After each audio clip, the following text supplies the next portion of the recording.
What's better today, and welcome to the Leadership Advantage podcast by Dr. John Kenworthy. The Leadership Advantage isn't some magic pill or silver bullet to instant success as a leader, but I'm sharing the art and neuroscience of hacking expert leadership to unstuck your potential in life and work.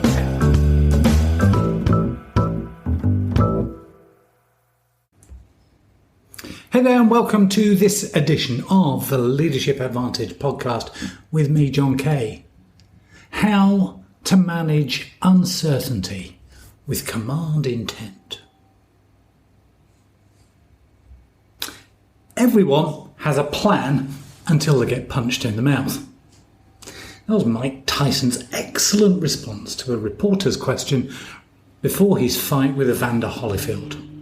And isn't that just about true of all the best laid plans we make? And no plan survives contact with the enemy. That's attributed to a guy called Helmuth von Moltke in the 19th century. All such quotes ring true because you know that it concurs with your own experience. On June the 6th, 1944, the long-planned sea and airborne invasion of France began. And the months of practiced and detailed planning unravelled as parachute forces dropped into unmarked landing spots, gliders landed in wrong areas, and thousands of soldiers from many different units found themselves mixed together during the night. A military disaster appeared to be in the making, yet just hours later, the original objectives were being accomplished by ad hoc units who faced much fiercer than expected German resistance. Leaders and soldiers at all levels understood that no matter where they found themselves on landing, and no matter who with, they had to form into units, seize bridges and key terrain. The plan had vanished, but good commander's intent and superior training allowed leaders and soldiers to improvise and take the initiative to save the mission. What happens in your team at work when a plan changes? Does everyone know what to do next, or is there confusion, prevarication, and people standing around waiting for direction? Planning, though, is time-consuming and difficult, whether you're planning a military operation, a product launch, or planning your career. The military most often use this concept known as commander's intent. It's a key concept to help make a plan remain relevant and applicable during chaos in a dynamic, ever-changing and resource-constrained environment. That is, they use it for real-life application. In the military, commander's intent is the definition and description of what a successful mission will look like to the commander or the CEO. Again, in the military, a mission statement describes who, what, when, and why, the 5 W's of how a mission will be executed. Why not just use SMART goals? SMART goals are what we're supposed to be setting, isn't it? Right? Well, the downside of SMART goals is their lack of purpose. Goal setting, SMART goal setting, is essential, but SMART goals are not enough in a rapidly changing, dynamic and shifting environment. SMART goals are terrific, but they don't tell me why, nor what to do should the specific result become impossible given the change in the environment. And there will be a change in the environment. When you take a SMART goal and you turn it into an intention, it reduces the risk of the plan to achieve the goal being rendered useless in the event of unforeseen circumstances. To reduce the risk of becoming unusable, the commander's intent is purposely ambiguous. Regardless of your seniority, any team member can improvise and align their behaviour without jeopardising the mission, and if need be, specify for the clarification and without the need for instruction from their leaders. Simplistically, an intent takes a great SMART goal, S-M-A-R-T goal, and adds a so that to it. For example, score twice tonight so that we win the match. The mission is to win the match. If the other team scores 3 times, your goal remains achieved, yet your mission is stuffed if you only score 2 goals. Another example, increase your market share by 30% could easily be a SMART goal. And there are myriad ways to do so. An MNC I worked with had that exact goal, and they achieved it. Whoopee-doo. Sadly, it was at the expense of making a profit. Fortunately, we could turn it around the following year by finding the real answer to why they wanted a 30% increase.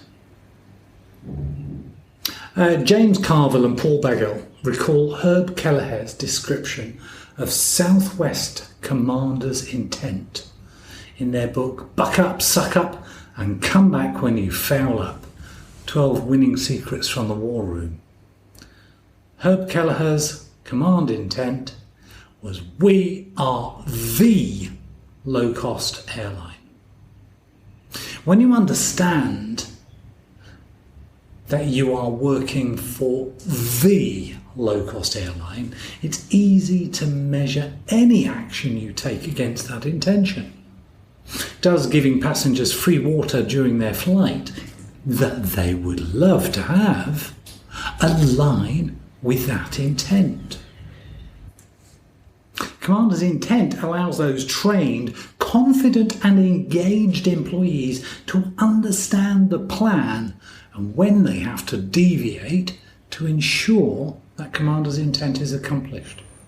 They employ a spectrum of improvisation as they adapt the plan without changing proven processes nor common work techniques that are part of the plan and strengthen operational outcomes.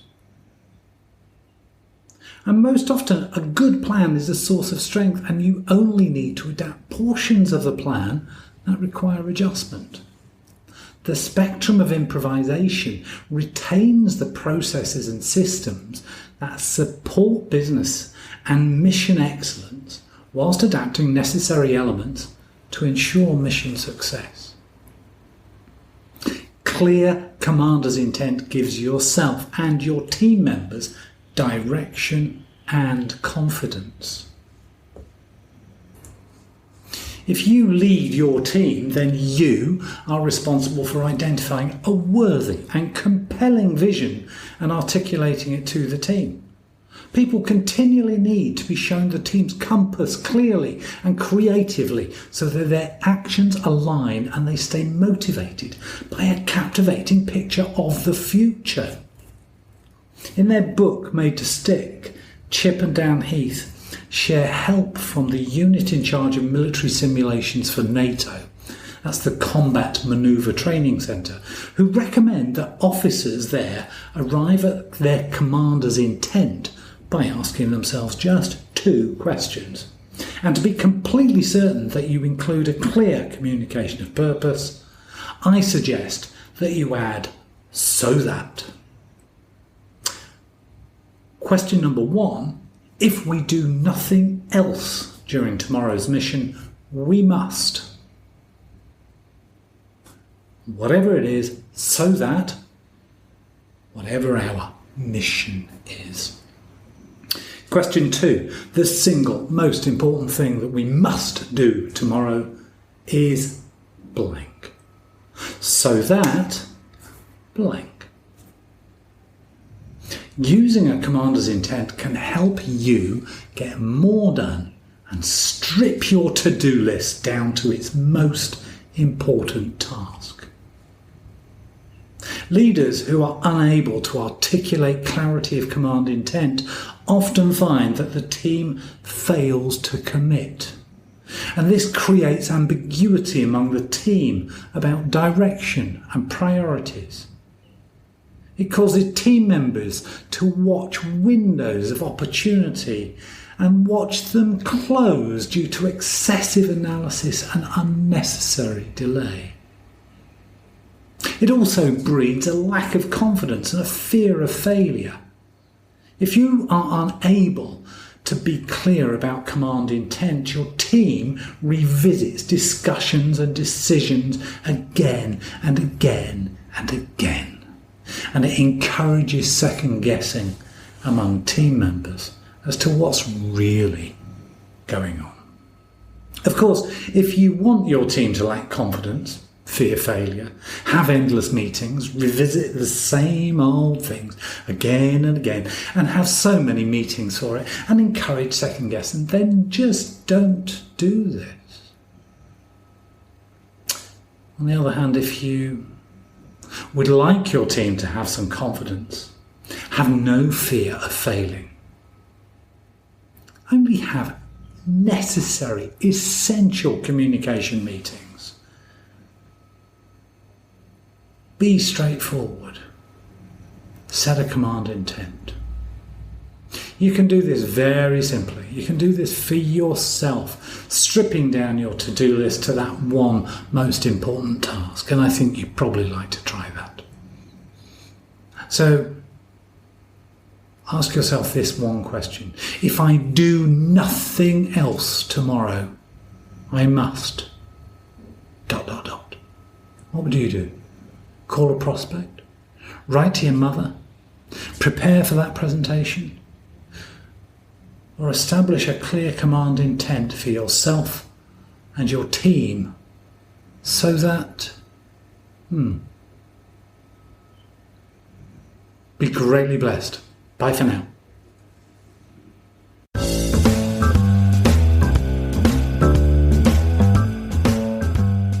I hope that you really enjoyed this episode and will share some highlights with the people you care about most. My team and I are working on a series of exciting new projects in this art and neuroscience of hacking expert leadership to unstuck your true potential in life and work. To learn more, visit leadershipadvantage.com or just search for Dr. John Kenworthy and connect with us.